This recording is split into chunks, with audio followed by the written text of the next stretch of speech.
naan wàccal kër Guy Marius Sagna moo nekk noonu di wax ak ñi nga xam ne mooy la police yor échappe député bi.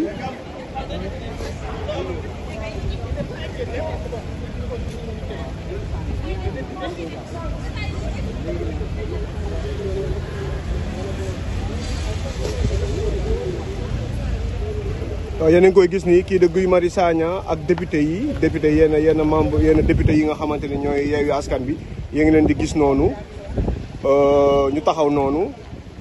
ñu ngi noonu taxaw ci kaw oto bi force de l'ordre yi nag actuellement si ñun la ñuy ñëw nii ñun la ñu bëgg a gazer yéen a ngi koy gis nii gis nga dóor nañ ñu gis nga ñu ngi ñuy dóor ay bal gis nga force de l'ordre yaa ngi noonu di ñu dóor ay lacrymogène dañuy bañ ñu jege mooy ñoom Guy Marius Sagna la ñuy bañ ñu jege.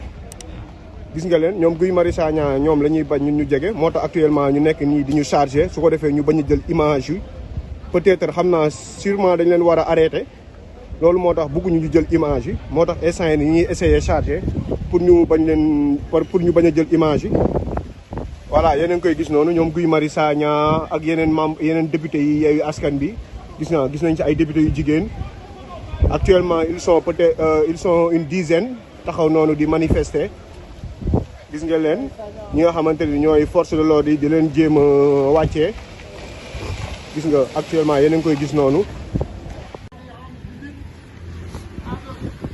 yéen a ngi koy gis nii honorable Guy Marius Sagna ak ñi nga xamante ni na askan wi génn li ñu teg président Ousmane Sonko du dëgg du yoon ñu ngi salfaañe ay àqam ak ay yelleefam. constitution bu Sénégal moo ne képp kuy sénégalais am nga sañ-sañ dem fu la neex ci Sénégal ñu salfaañe àqam boobu ñu naan déet ñu jàpp ko teg ko ci résidence surveillée te amuñu kayitu juge buy wax ne il est en résidence surveillée donc ñoom ñoo nekk dans l'illégalité ñun nag ñoo war a génne Ousmane Sonko ci lii blocus bii dafa war a jeex séquestration bii dafa war a jeex fii nag Sénégal nekk ñu ci réewum jaam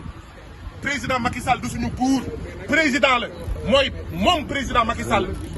ak yelleef moo ko sut constitution du Sénégal moo ko sut donc dañoo war a respecter droit wu président Ousmane Sonko lii troisième mandat jaru ko troisième mandat jaru ko troisième mandat jaru ko troisième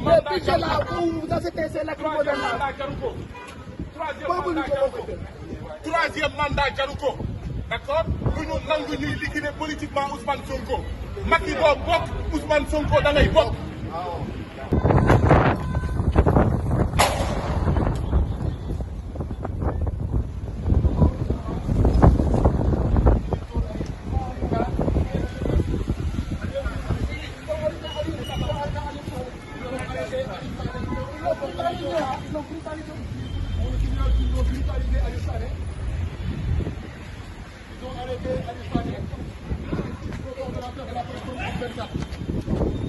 voilà yéen a ngi koy gis nii.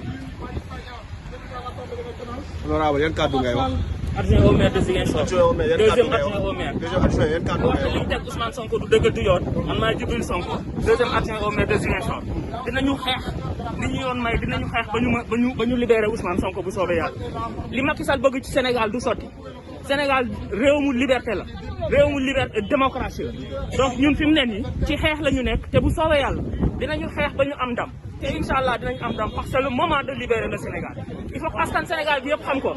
c'est le moment de libérer le Sénégal na waa askan Sénégal ñëw ñu xeex ñu libérer Sénégal il est hors de question ñuy bay ñuy séquestrer Ousmane Sonko ci loo xam ne teguwul ci benn dëgg parce que pour séquestrer une personne il faut que juge bi joxe ordre boobu pour ñu séquestrer une personne on n'est pas en état d'urgence il y a aucun document qui permet de séquestrer Ousmane. voilà yéen a ngi koy gis nii ñu ngi nii actuellement dañuy chargé.